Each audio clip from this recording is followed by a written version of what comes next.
novamente, para estar conosco. Pastor Lécio, pode subir aqui, querido. Nós vamos saudá-lo como nós saudamos todos os pastores que vêm à nossa igreja.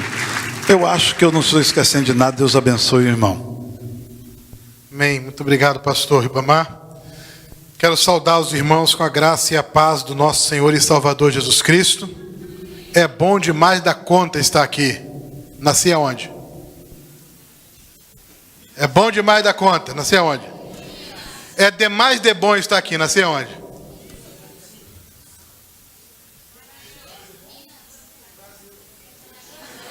É bom estar aqui, e daí? É trilegal estar aqui. O Brasil bonito, né?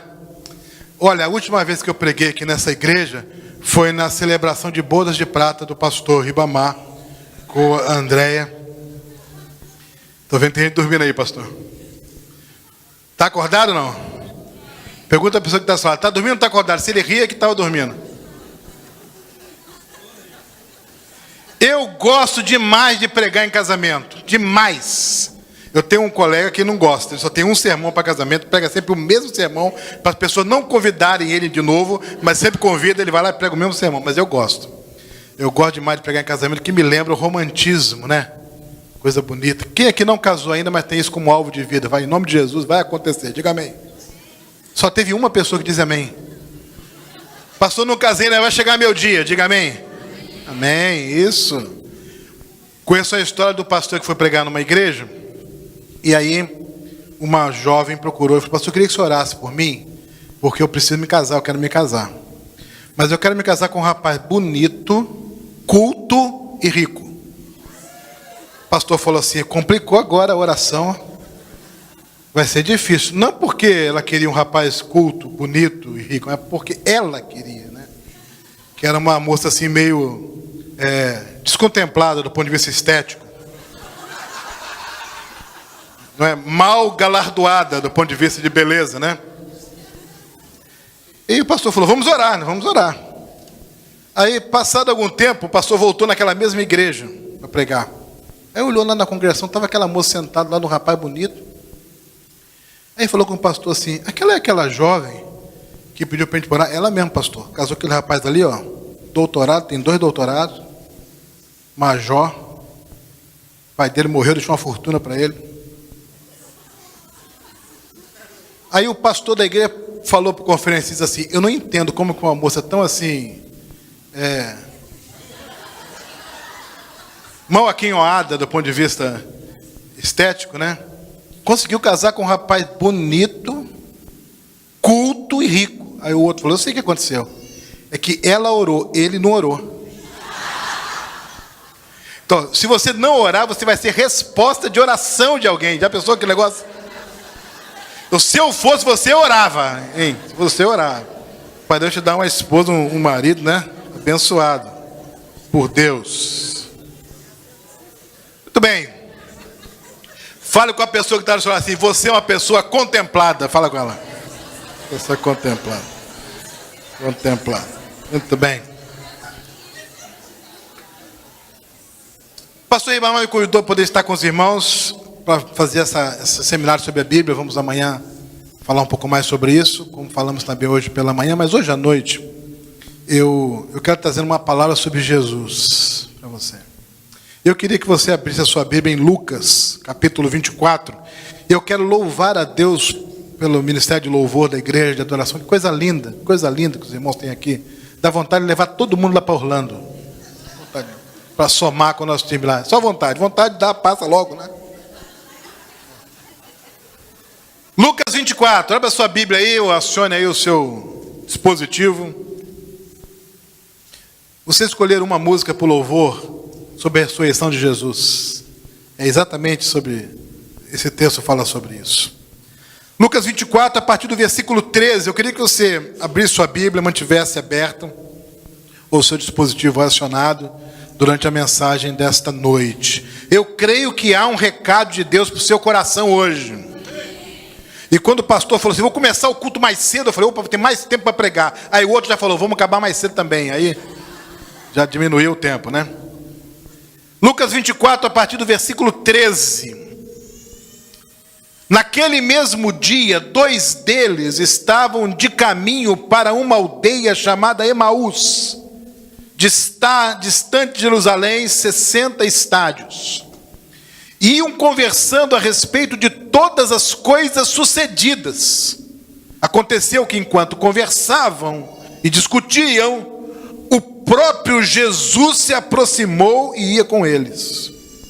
Os olhos deles, porém, estavam como que impedidos de o reconhecer. Então lhes perguntou Jesus: que é isso que vos preocupa e de que ides tratando à medida em que caminhais? E eles pararam, entristecidos. Um, porém, chamado Cleopas, respondeu dizendo: és o único, porventura, que tendo estado em Jerusalém, ignoras as ocorrências desses últimos dias? Ele lhes perguntou: quais? E explicaram.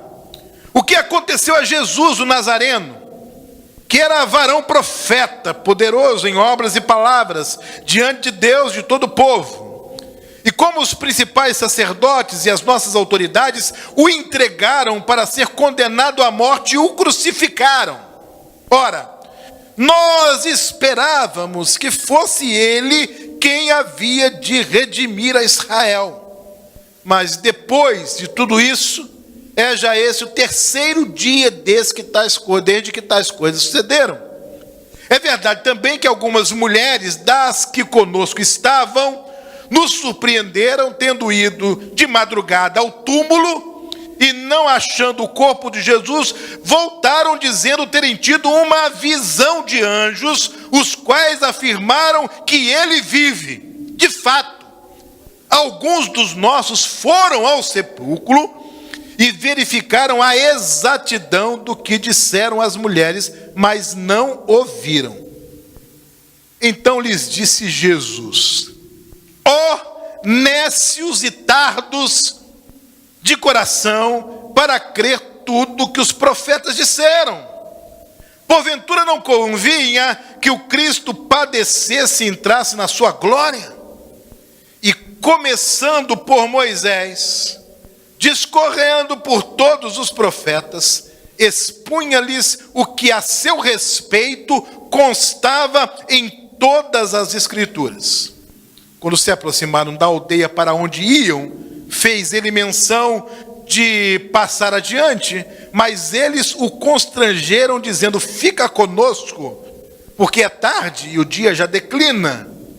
E entrou para ficar com eles. E aconteceu que, quando estavam à mesa, tomando ele o pão, abençoou e, tendo partido, lhes deu. Então se lhes abriram os olhos e o reconheceram, mas ele desapareceu da presença deles. E disseram um ao outro: porventura não nos ardia o coração quando ele pelo caminho nos falava, quando nos expunha as Escrituras? E na mesma hora, levantando-se, voltaram para Jerusalém, onde acharam reunidos os 12 e outros com eles, os quais disseram: o Senhor ressuscitou e já apareceu a Simão. Então os 2 contaram o que lhes acontecera no caminho e como fora por eles reconhecido no partir do pão. Que Deus abençoe o nosso coração, a leitura da sua santa palavra. Amém? Meus irmãos, esses 2 homens que, deixando Jerusalém ao sul, caminhando cerca de 7 milhas, mais ou menos aí 12 quilômetros, rumo a essa aldeia chamada Emaús, eles entram na história e saem da história rapidamente. Foram escolhidos para presenciarem uma das aparições de Jesus depois de ressurreto dentre os mortos. Jesus simplesmente os escolheu para serem testemunhas de sua ressurreição.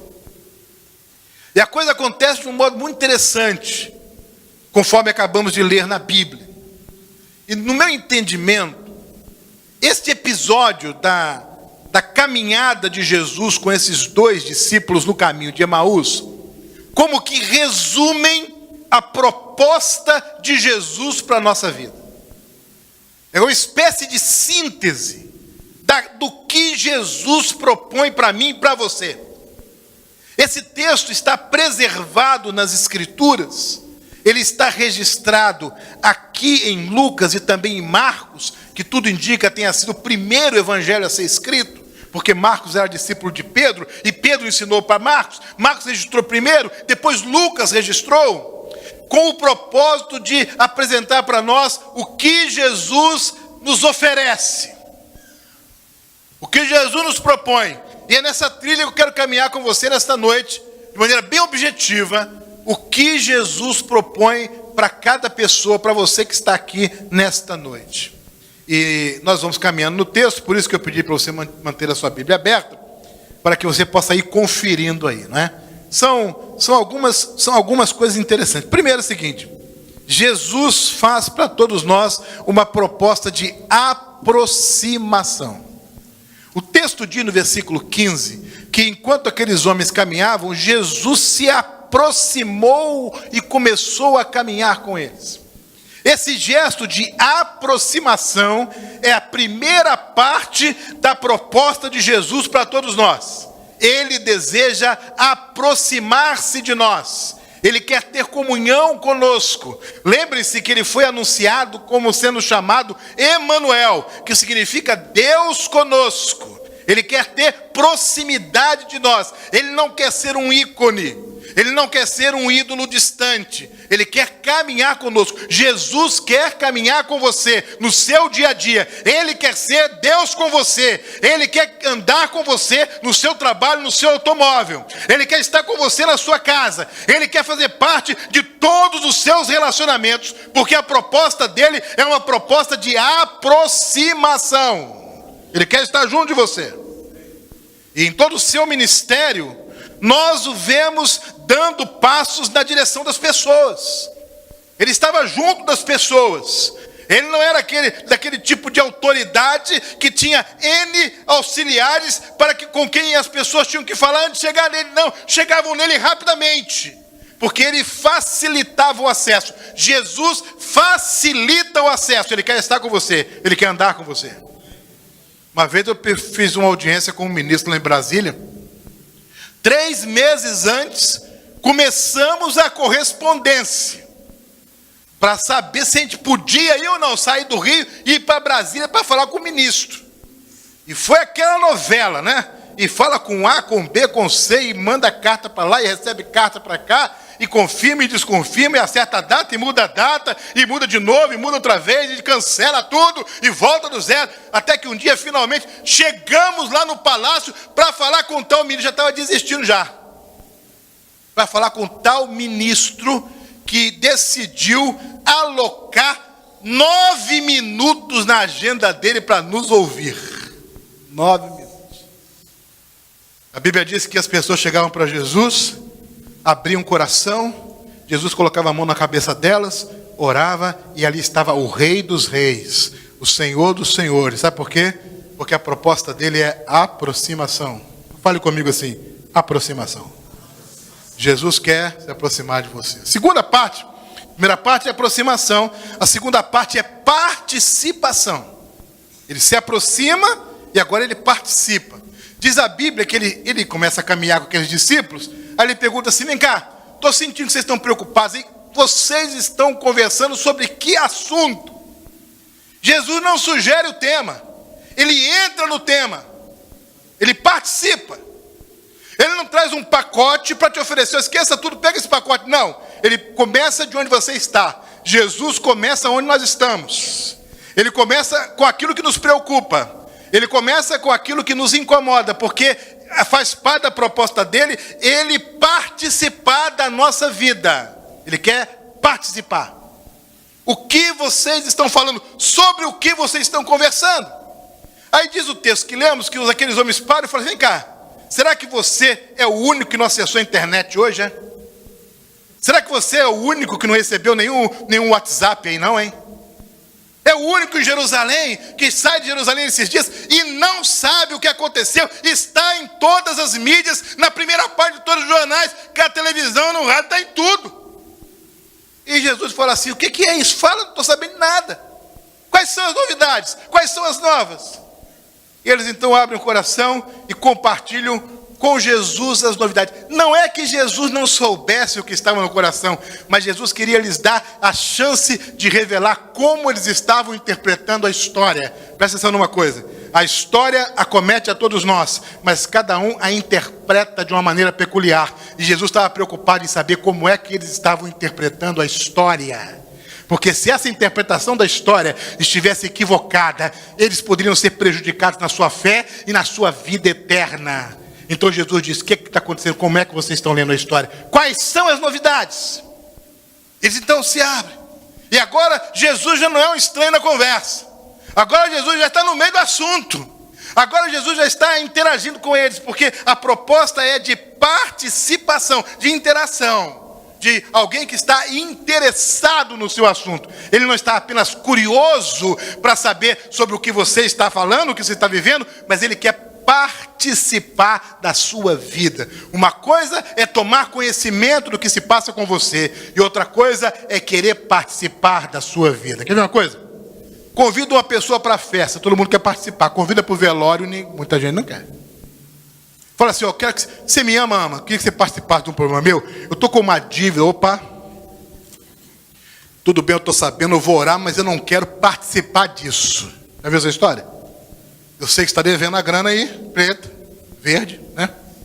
Sei que está devendo a graninha verde aí, que você não tem dinheiro. Estou sabendo, conte comigo, quer dizer, não conte comigo. Com as minhas orações que eu estou sabendo, agora, não vou poder participar. Jesus é diferente. Ele se aproxima com a intenção de participar. Só que Jesus tem muito mais desejo em participar, e muito mais interesse em participar daquilo que te faz chorar e sofrer, do que daquilo que te faz sorrir. Ele tem uma proposta de alívio. Ele diz: vinde a mim, todos que estáis cansados e sobrecarregados, e eu vos aliviarei. Ele quer participar. Então, aproximação, e depois o quê? Participação. Pode repetir comigo assim: aproximação e depois participação. Eu quero que você repita para no final você sair daqui com isso gravado no coração. Você vai encontrar uma pessoa na esquina ou na sua casa, no shopping, e dizer: eu quero falar algumas coisas com você aqui. Jesus quer aproximação, ele quer participação e vai querer mais. Terceiro, intervenção.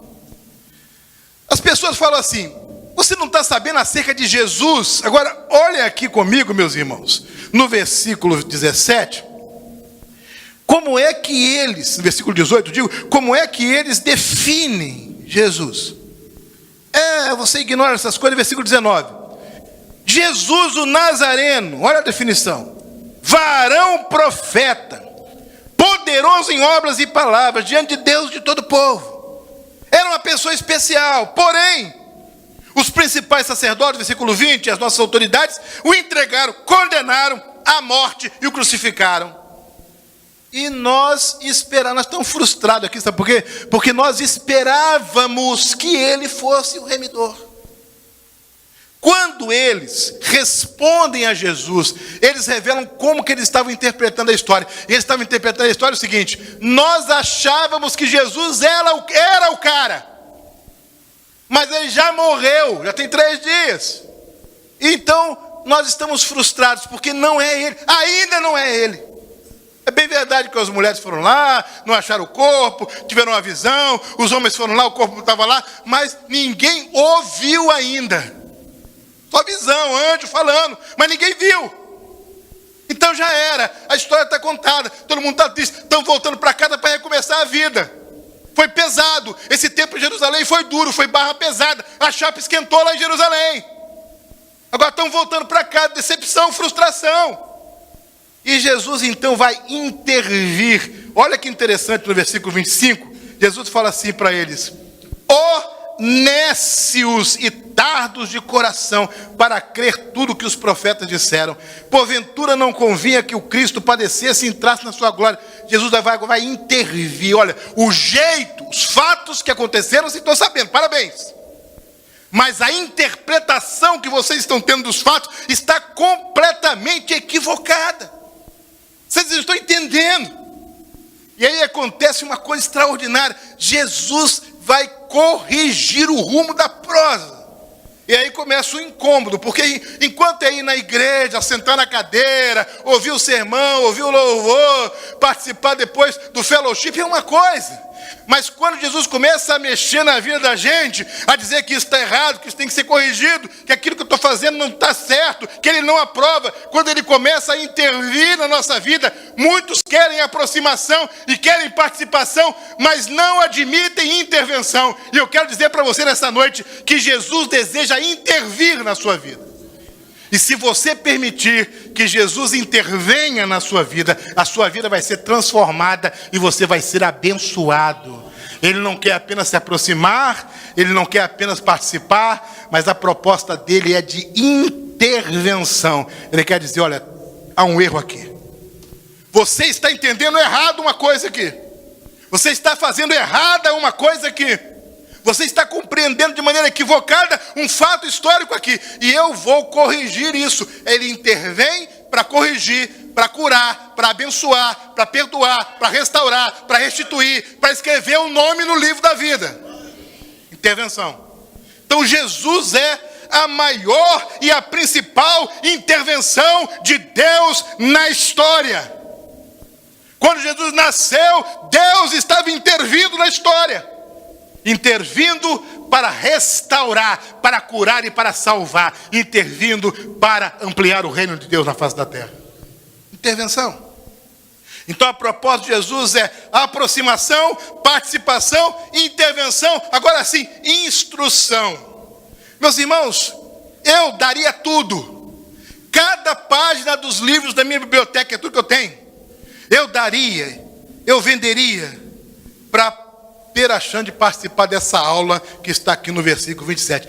Preste atenção no conteúdo da aula que Jesus deu para aqueles 2 alunos. Olha o conteúdo da aula, a ementa da aula. O conteúdo da aula. Começando por Moisés, discorrendo por todos os profetas, expunha-lhes o que a seu respeito constava em todas as escrituras. Foi um curso de cristologia do Antigo Testamento. Tudo o que estava no Antigo Testamento sobre a pessoa de Jesus. Foi uma aula. A única vez que Jesus deu esta aula não foi para multidões, foi para apenas 2 discípulos no caminho de Emaús. Que aula! A gente que é professor, a gente fica pensando, se eu recebesse o convite para dar uma aula sobre cristologia do Antigo Testamento, como é que eu daria essa aula? Fiquei pensando, cristologia do Antigo Testamento. Eu tenho que ensinar o que o Antigo Testamento fala sobre Jesus. Eu comecei a esboçar minha aula. Eu começaria com Gênesis capítulo 1, versículo 1. No princípio, criou Deus os céus e a terra, porque a palavra Deus ali, ela está no plural, que é Deus Pai, Deus Filho e Deus Espírito Santo. Jesus está no primeiro versículo da Bíblia. Começou aí. João vai confirmar isso. Ele estava no princípio com Deus, ele era Deus, e sem ele, nada do que foi feito se fez. Jesus está no primeiro versículo da Bíblia. Começava aí. Depois eu ia para Gênesis 3,15. O homem peca, Deus desmascara tudo e fala assim, olha para a serpente, vai ter um que vai pisar na sua cabeça. Hein? Jesus Cristo. Está lá em Gênesis 3,15. Depois eu ia para Gênesis 22. Deus pede a Abraão para sacrificar Isaac. Abraão sai com Isaac. Isaac pergunta, pai, aqui está o cutelo, a lenha, onde está o cordeiro?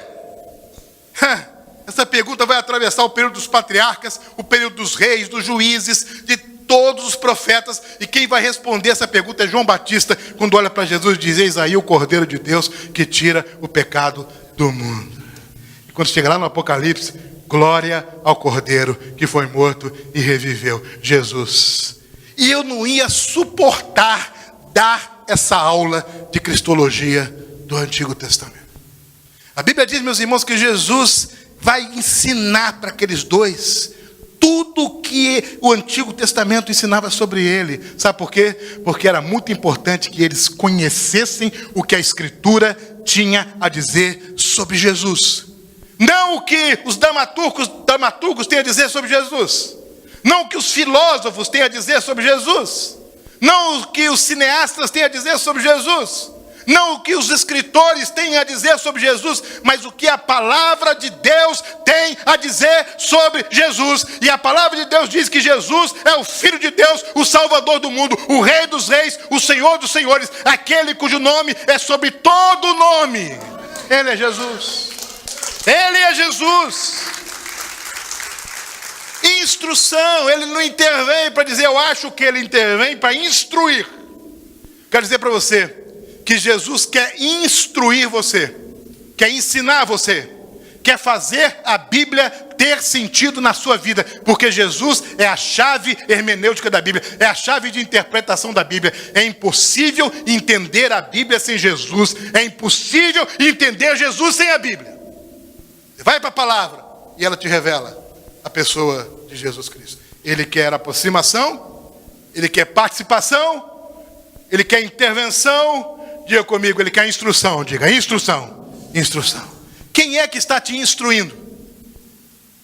Você está bebendo em que fonte? Quem é o seu guru? Quem é o seu autor de cabeceira? Vivemos o tempo em que a igreja tem precisado voltar a ler a Bíblia e a fazer de Deus o seu autor de cabeceira.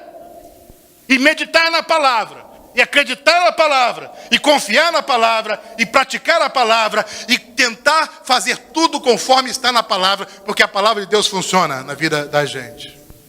Instrução. E você vai para a Bíblia, Senhor, Bíblia, eu estou deprimido, e a Bíblia te dá a resposta. Eu estou solitário, a Bíblia te dá a resposta. Eu estou angustiado, e a Bíblia te aponta o caminho. Eu estou num momento de perplexidade, de dúvidas, a Bíblia te esclarece, porque não é a palavra de homem, é a palavra de Deus, é a santa palavra de Deus, é a Bíblia Sagrada. Então Jesus quer aproximação, ele quer participação, ele quer intervenção, ele quer instrução, mas ele quer comunhão. Diz o texto que vai chegando na aldeia, ele, tudo bem, estou indo embora, não, entra aqui. O dia se declina, já está tarde, entra aqui. E diz a Bíblia que Jesus entra. Jesus não entra porque o dia estava se declinando. Jesus não entra porque vai ter comida para ele comer. O texto é muito claro. O texto diz, no versículo 29, que Jesus entrou para ficar com eles. Porque o foco de Jesus são pessoas. Jesus está preocupado com a vida deles, em que eles crescessem, em que eles aprendessem, em que eles fossem impactados. Jesus não está preocupado com prédio, com estrutura, com instituição, com documento, com papel. Ele está preocupado com você, com a sua vida. O interesse dele é você. Eu fico aqui, eu entro nessa casa, eu entro nessa tenda para ficar com vocês. A mesma expressão lá no barco no Mar da Galileia, entrou para ficar com eles, para estar com eles. Foco é Jesus, de Jesus é a pessoa, eu sou o foco. Ele morreu na cruz por minha causa, por sua causa. Ele ressuscitou por minha causa e por sua causa. Ele vai voltar aqui por minha causa e por sua causa. O foco de Jesus somos nós. Por isso que em João 3,16 está escrito, porque Deus amou o mundo de tal maneira que deu o seu Filho. O foco é Deus amando a cada um de nós. Então, ele tem interesse em ter comunhão conosco. E a comunhão é milagrosa. A comunhão de Jesus conosco é uma comunhão que cura, que liberta. O texto diz que ele pega o pão, ele dá graças, e nesse momento os olhos dos discípulos se abrem e eles identificam Jesus, porque Jesus está em comunhão com ele. Quando eu tenho comunhão com Jesus, Jesus manifesta a vida dele na minha vida. E isso nos leva para a próxima coisa. Primeira parte, aproximação. Depois participação. Depois intervenção. Depois instrução. Depois comunhão. E agora revelação. Os olhos se abrem e eles entendem Jesus, identificam Jesus, olham para Jesus, é o mestre. E no momento quando os olhos se abrem e eles entendem que é Jesus, Jesus não precisa mais ser visível aos olhos deles, porque eles já foram alcançados pela revelação. Observe, gente, que a revelação, ela entra lá no final da fila.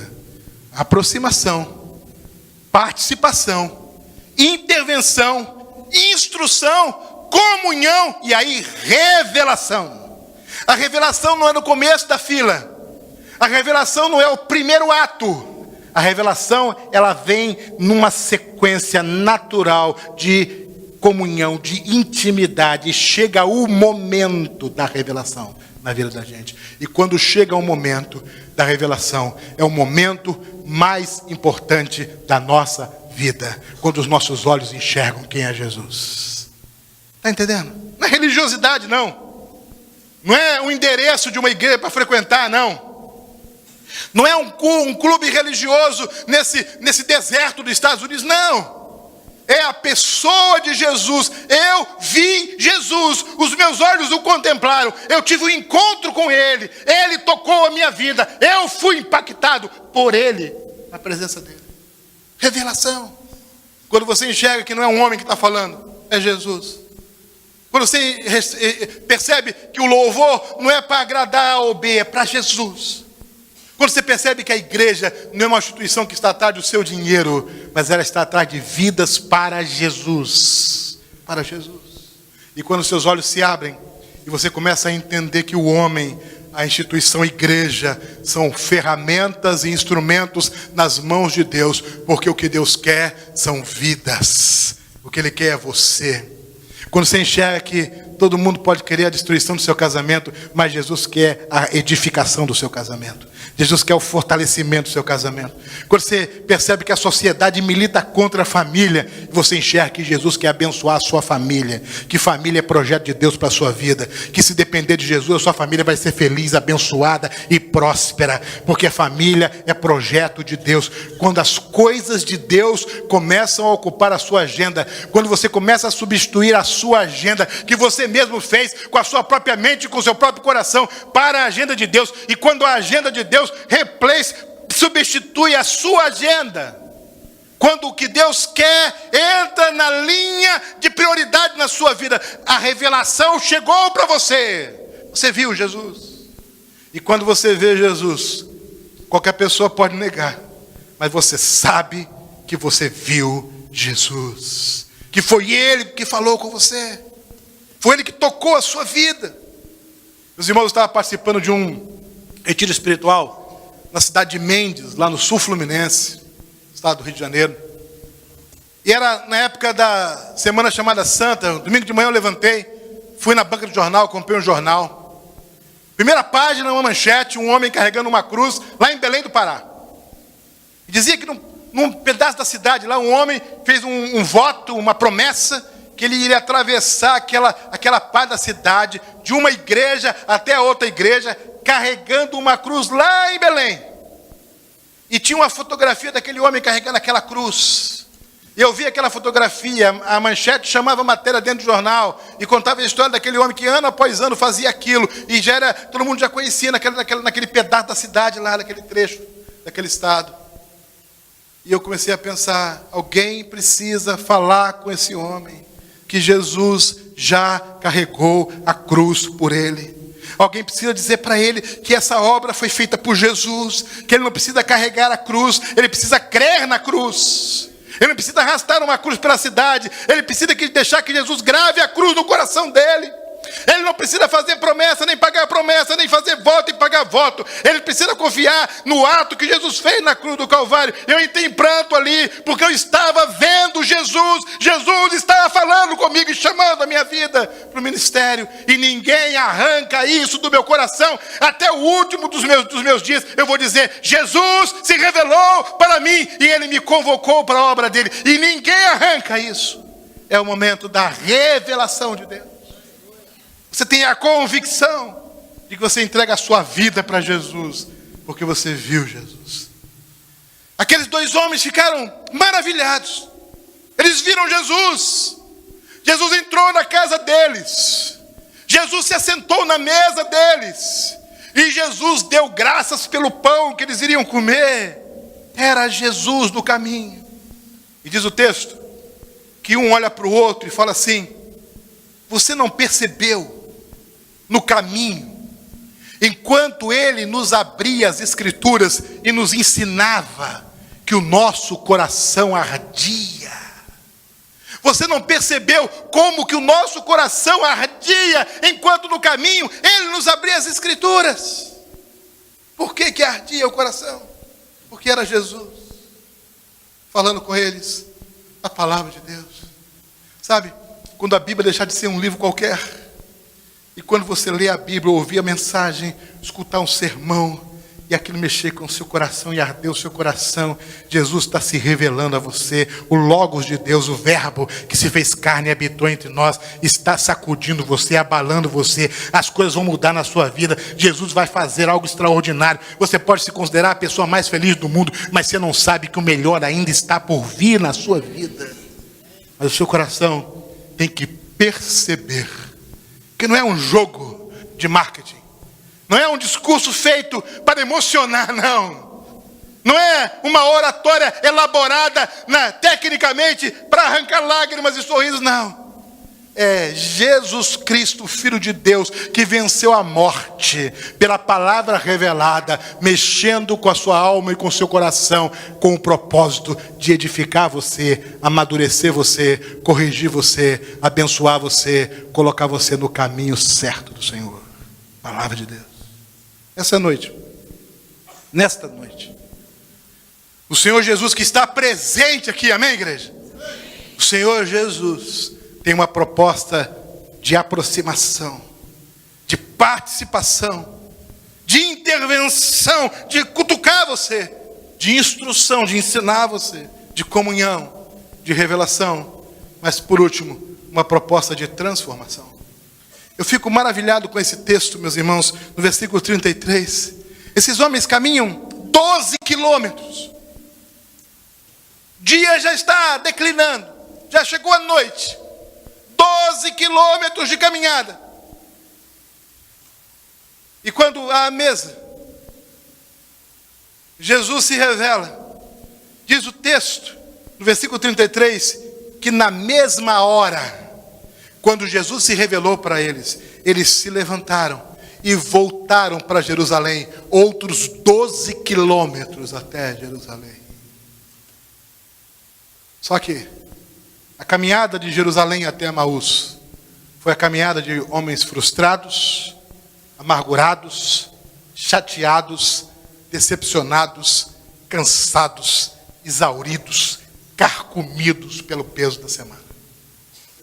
Mas a caminhada de Emaús para Jerusalém foi um foguete de homens transformados, de homens impactados, de homens alvejados na alma e no coração pela pessoa de Jesus, de homens com a alma, com a força revigorada, com o espírito renovado, porque quando Jesus se manifesta, Ele revigora o nosso espírito, Ele renova o nosso coração. E eles chegam com toda a energia em Jerusalém. E eles dizem, olha, os apóstolos falam, é verdade, Jesus está vivo, já apareceu a Simão. E eles falam, apareceu para nós também. Nós vimos Jesus. Nós estamos agora, a partir de hoje, nós somos contados entre aqueles poucos que viram Jesus ressurreto dentre os mortos. Nós também vimos Jesus. Foi embora o cansaço, foi embora a frustração, foi embora a decepção, porque agora eles estavam entendendo o propósito de Jesus para a vida deles. E mais do que qualquer apóstolo, mais do que qualquer discípulo, mais do que qualquer pessoa que tenha andado com Jesus 3 anos seguidos, vendo seus milagres, ouvindo seus sermões, eles receberam um curso completo de cristologia do Antigo Testamento. E eles agora eram candidatos a serem chefes das cátedras das universidades de Jerusalém, porque o próprio Jesus ensinou para eles, porque Ele veio. Não, eu não vim para fazer uma revolução política. Eu não vim para ser mais um profeta. Eu não vim para arrancar aplausos das multidões. O Filho do Homem veio buscar e salvar o que estava perdido. Eu vim aqui para desfazer as obras de Satanás. Eu vim aqui para acabar com o triunfo da morte sobre a sua vida. Eu vim porque Deus quer se aproximar. Eu vim porque Deus quer participar. Eu vim porque Deus quer intervir. Eu vim porque Deus quer instruir. Eu vim porque Deus quer ter comunhão. Eu vim porque Deus quer se revelar. Eu vim porque Deus quer fazer uma obra de transformação na sua vida. Queridos, a Bíblia não é um livro cheio de capítulos e de livros sem epílogos. Nós não sabemos mais nada sobre esses homens. Mas eu me recuso a imaginar que esses homens continuaram sendo as mesmas pessoas. Se eu pudesse escrever um livro sobre a história desses homens e me dar a liberdade de imaginar um futuro para eles, eu não consigo vê-los em outro lugar senão procurando gente para falar de Jesus, batendo em portas para dizer: me ouça, eu vi Jesus, eu ouvi, ele me ensinou, o meu coração ardeu e os meus olhos o contemplaram. Eu me converti numa época em que as igrejas batistas do Brasil cantavam um cântico que dizia assim: só o poder de Deus pode mudar o teu ser. E a prova que eu te dou é que mudou o meu. Baixe sua cabeça. Sabe, querido, querida, onde você está, abaixe sua cabeça. Onde você está, por gentileza, um momento só de oração, feche seus olhos. Não sei como está a sua vida, mas olha, Jesus está dizendo assim: eu vim porque Deus quer andar próximo de você. Eu vim porque Deus quer participar da sua vida. Você não tem que andar sozinho, Deus quer participar da sua vida. Eu vim a esse mundo porque Deus quer intervir na sua vida, para você não ir para a morte, para a desgraça e para o inferno. Eu vim a esse mundo porque Jesus quer ensinar para você. Ele quer ministrar você. Eu vim a esse mundo porque há algo a ser revelado na comunhão, na intimidade. Os seus olhos vão se abrir e você vai enxergar o que você nunca enxergou na vida. Você vai enxergar Jesus. Eu vim a esse mundo porque há uma obra de transformação que só Deus pode fazer na sua vida. Querido, tem jeito para a sua vida. Tem jeito para o seu casamento. Tem jeito para a sua família. Tem jeito para a sua história de vida. Apenas deixe Jesus fazer a obra dele na sua vida. Pastor, eu tenho participado desse culto até esse momento e tenho ouvido com atenção essa mensagem. E eu quero que Jesus faça a obra completa dele na minha vida. Eu aceito a aproximação. Eu digo sim para a participação. Eu peço a ele a intervenção. Eu preciso da instrução. Eu quero ter comunhão. Eu peço que ele me dê a revelação e que faça a obra de transformação em todo o meu ser. Querido, enquanto todo mundo está orando aqui, se lá no fundo do seu coração, com toda a sinceridade do seu ser, você quer que Jesus realize a obra completa dele na sua vida, se você quer, levante uma de suas mãos e abaixe em seguida. Eu quero orar por você. Deus abençoe. Pode levantar. Deus abençoe, Deus abençoe, Deus abençoe, Deus abençoe, Deus abençoe, Deus abençoe, Deus abençoe. Pastor, ore por mim. Eu quero que Jesus realize a obra completa dele na minha vida. Você não levantou a sua mão ainda? Levante agora, em nome de Jesus. E abaixe em seguida. Deus te abençoe. Deus te abençoe. Mais alguém pode levantar? Levante bem alto. E abaixe em seguida. Deus te abençoe. Pode levantar. Pastor, me inclua nessa oração. Eu entendi perfeitamente. Eu quero a obra completa de Jesus na minha vida. Mais alguém nessa noite? Pode levantar o seu braço. Deus abençoe. Pastor, minha vida está complicada, hein? A coisa está enrolada comigo. Querido, não importa o quão complicada esteja a sua vida, não importa quantas decisões erradas você tenha tomado, se nesta noite o seu coração está ardendo, deixa Jesus fazer a obra completa dele na sua vida. Ele vai transformar você, pelo poder que só ele tem. Alguém mais? Levante sua mão e abaixe em seguida. Vamos orar. Deus abençoe. Alguém que não tenha levantado o braço ainda, pode fazer agora, se desejar, em nome de Jesus. Pastor Lécio pergunta nessa noite, pela última vez, se há alguém entre nós. Querido, entenda bem, Não estou perguntando se você é membro de uma igreja, se você tem raízes religiosas. Eu estou perguntando se você deseja, com sinceridade, que Jesus faça a obra completa dele, da aproximação até a transformação na sua vida. Pela última vez eu pergunto nessa noite. Você não levantou a sua mão ainda, mas se você deseja isso, levante agora, vamos orar por você. Há mais alguém? Deus abençoe. Há alguém mais? Se houver mais alguém, só levantar e abaixar em seguida. Baixe sua cabeça, vamos falar com Deus. Eu queria que todos agora curvassem suas frontes, fechassem seus olhos. Eu queria que todos fechassem os olhos e baixassem a cabeça, com exceção de quem levantou a mão. Quem levantou a mão, olhe para mim. Quero dar uma palavra com você que levantou a sua mão. Pastor, eu não levantei a minha mão, mas eu abri o meu coração para Jesus hoje. Muito bem. Mesmo que você não tenha levantado a sua mão, se você abriu o seu coração para Jesus, olhe para mim agora. Todo mundo que levantou a mão, olhe para mim. Quem abriu o coração para Jesus, mesmo que não tenha levantado a mão, olhe para mim. Nós vamos fazer algo extraordinário agora. Nós vamos orar pela sua vida.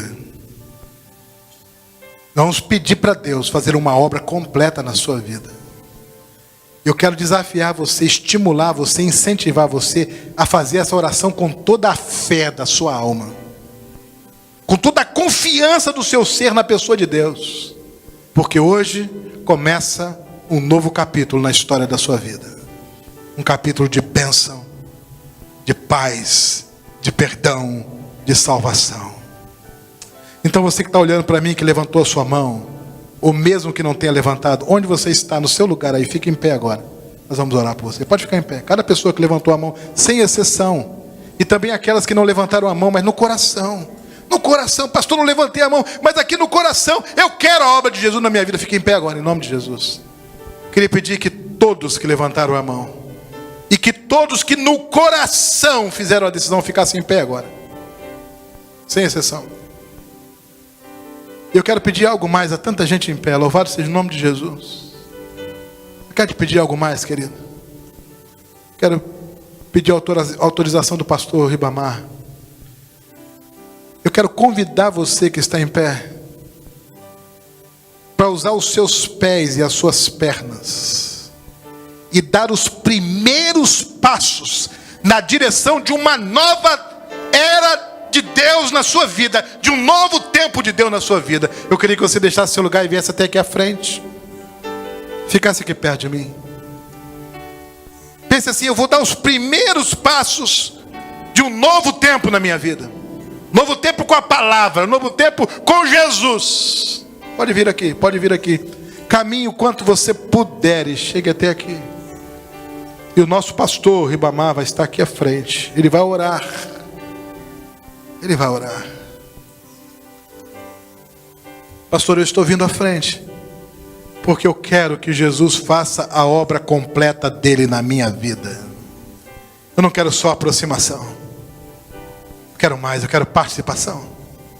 Mas eu não quero só participação, eu quero intervenção. Eu quero que Jesus intervenha na minha vida. Mas eu quero que ele me instrua. Eu quero aprender dele cada dia. Eu quero ter comunhão com ele, intimidade com ele. Eu quero revelação dele na minha vida. Eu quero transformação. Eu quero que ele faça tudo o que precisa ser feito na minha vida e eu sozinho não consigo fazer. Eu quero que Jesus faça. Eu quero que Jesus me faça abandonar o vício. Eu quero que Jesus me corrija o que está errado no meu casamento. Eu quero que ele me dê força para vencer o meu relacionamento com os meus filhos. Eu quero que ele restaure a minha família. Tudo aquilo que eu por mim mesmo não consigo fazer, eu quero pedir que Jesus faça na minha vida. Eu quero que Jesus entre 100% na minha história. Antes de passar o microfone para o pastor Ribamar para ele orar, o Espírito Santo me pede para perguntar para todas as pessoas que estão sentadas, na autoridade que a Bíblia me dá como servo de Deus. Você que está sentado, você está no lugar certo? Ou o lugar certo é aqui na frente, junto com esses irmãos? Se você está sentado e o Espírito Santo está falando com você assim, o seu lugar é lá com aqueles irmãos, quebrantando-se diante de Deus. Saia da sua cadeira e venha aqui à frente. Deus abençoe, Deus abençoe, Deus abençoe, Deus abençoe. Pode vir, Deus abençoe. Deus abençoe. Meu lugar é aí. Meu lugar é aí junto com esses quebrantados que estão chorando. Meu lugar é junto com esses que foram tocados, porque eu também fui tocado. Deixe o seu lugar e vem aqui. Queridos, nós estamos iniciando